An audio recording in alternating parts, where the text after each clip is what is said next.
But in Saudi Arabia, women's shelters operate more like de facto prisons, and alleged abusers of women are protected by the state. I mean, look how absolute ridiculous it is. You know, when you see, before we showed how there are refuges, women refuges, where women can go and seek counsel and where women can go seek justice and so forth. Look what they say. They say, oh, look, those refuges, they're actually de facto prisons. I mean, do you have any evidence of that? I mean, do you have video evidence? Do you have testimony after testimony after? You don't. You've just got propaganda and lies. I mean, can you imagine I said that about Australian refugees? If I said, hey, look, you know what? I'm going to interview as a Muslim and I'm going to say, hey, look, there's you know, those refuges, those female refuges in Australia, hey, they're de facto prisons. You know why? Because they don't really stick up for women's rights. I mean, can you imagine I said such a thing? You'd say, show us your evidence. But why is it that this garbage is fed through the Australian media and they don't even present any evidence for what they're asserting? Saudi women who attempt to approach police, for example, to report abuse by a male family member, for example. Sometimes they go to a police station or they call the police station and... Notice he says sometimes. He says sometimes, not always. Let's have a listen. Somebody there will tell them, well, you can't come here, you can't make a complaint unless your male guardian is with you. And in many cases, that person would be the abuser. I mean, this is really ridiculous. Where is his evidence of that? Where is the evidence of that? Has he provided a single bit of information or source to that claim? No, it's just a statement. That's it. It's believed Gina Ali was initially taken here to a closed women's shelter in Riyadh. These state-run institutions, called Dar al-Rayas, are where women who disobey the male guardianship system or shame their families end up, including victims of domestic violence. They are found in cities and towns throughout Saudi Arabia. When they enter, many of them don't realize that these shelters are entirely closed, right? Once they go in, they can't get out. The state isn't going to release them to go live on their own. You're treated with... Okay, now, even if this is true, I mean, one needs to make a distinction. If that is true, okay, there's a difference between what the state is sanctioning and what Islam teaches. Now, these people are claiming that once you enter that place, you're kidnapped and you can't leave that place. Now, we need to understand one thing. You know, if I go to the police headquarters here in Australia, they may take me in custody if I need to give a testimony or a statement to prove a particular statement. They may hold me there in captivity. Can I say I've been kidnapped? I don't know whether that state regulation in Saudi Arabia follows that particular rule in Australia. And so it's a bit ludicrous for him to turn around and say, oh, look, they're being kidnapped here. Number one, he doesn't have evidence. Number two, we need to know the motive and more to the story than just a Western journalist sitting there and making a presumption. Did he once interview those guards? Did he speak to those police officers? Did he speak to those people in governmental offices? Did he take their audio narratives? Is there any evidence besides his reporting?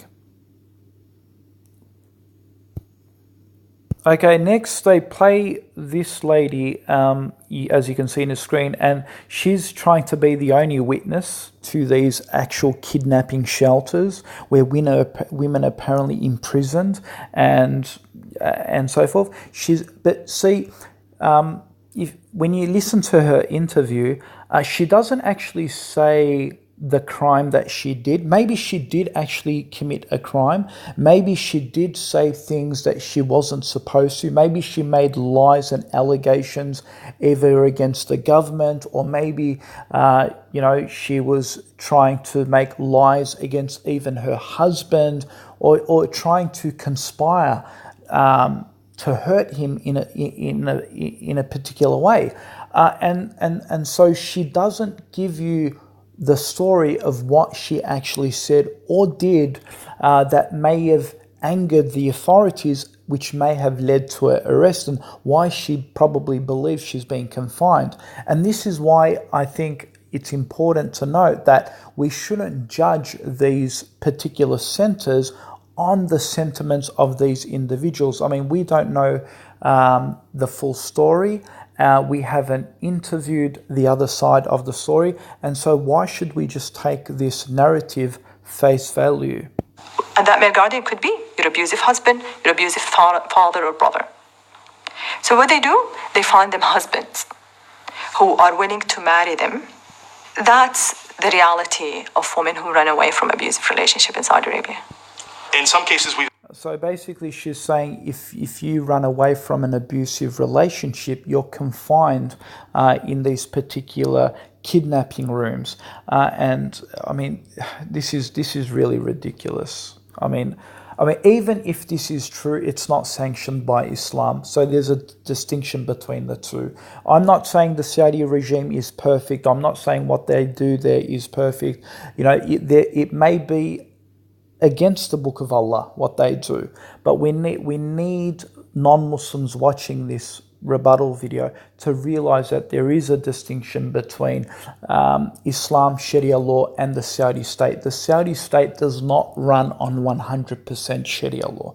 We need to make that distinction. And there are times that they do take the law into their own hand, and they may at some point abuse human rights. And we see this even in Australia, where Manus Island, we see people being trapped at those islands. We see so many videos made, commenting, saying, hey, look, people are being kidnapped, people are being held without their right, people are being mistreated.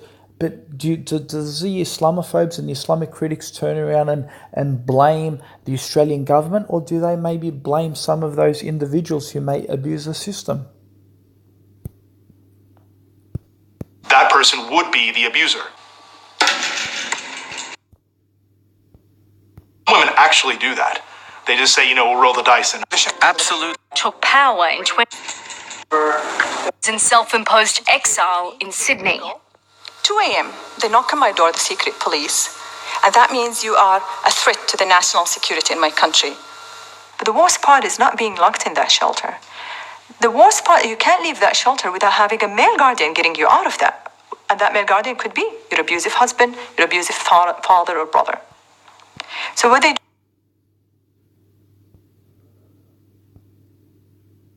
them to go live on their own. you're treated with in an undignified way as a prisoner, not as a survivor or a victim of domestic violence. So you're locked, you're not allowed to finish your education or get a job. You're not allowed to even make phone calls. So the way they treated women in shelters, government-run shelters, was really humiliating to women. Manal al-Sharif is one of Saudi Arabia's most renowned female rights activists. She now lives in self-imposed exile in Sydney. 2 a.m., they knock on my door, the secret police, and that means you are a threat to the national security in my country. But the worst part is not being locked in that shelter. Again, I want to know what you actually said that was a national threat to security. Like, if we actually interviewed those Saudi police or whatever, maybe she actually did some criminal activity that was a threat to the national security. But she doesn't actually say the things that she did. The worst part, you can't leave that shelter without having a male guardian getting you out of that. And that male guardian could be your abusive husband, your abusive father or brother. So yeah, I mean, I honestly don't believe this narrative. Again, let's see the police report. Can we actually see what the actual police report says? I mean, even if I made that allegation against the Australian police and the Australian refuge, if I made that allegation, then they're going to ask for evidence. They're going to say, Mustafa, you better show some evidence that what you're saying is true. I'm not going to take it for face value. So look, I'm not saying I don't believe her. I'm just asking for evidence. I don't want to see you just making a claim just because you may have some hatred against Islam, Muslims, and Saudi Arabia in general. And you can just start making up things as you please. what they do, they find them husbands who are willing to marry them. That's the reality of women who run away from abusive relationships. Yeah, and now she's trying to say that for women to get male guardianship is that they need to seek, they need to get married to someone. That is actually not true. You can actually use an imam as a male guardianship. Even under Sharia law, if you don't have a brother or a father or an uncle and so forth, you can actually use an imam. So why didn't they call an imam to actually be a male guardianship? So I think the situation is overly exaggerated to say they need to marry someone in order to get a male guardianship.